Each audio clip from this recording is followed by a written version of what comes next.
ప్రతి ఒక్కరిలో ఏదో ఒక గొప్పతనం అనేది ఉంటుంది. దాన్ని చూసి మెచ్చుకునే మంచి మనసు కూడా ఉండాలి.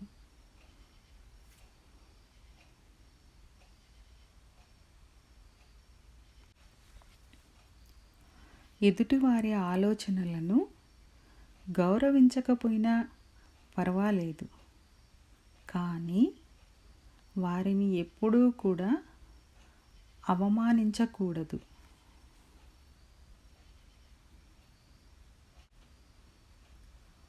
ఏదైనా సాధించాలి అనే దృఢ సంకల్పం ఉంటే ఎవరైనా సరే తప్పక విజయాన్ని సాధిస్తారు.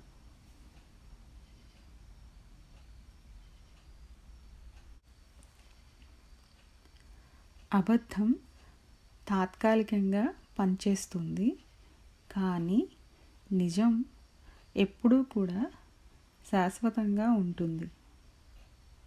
కాబట్టి ఏదైనా నిర్ణయం జాగ్రత్తగా తీసుకోవాలి.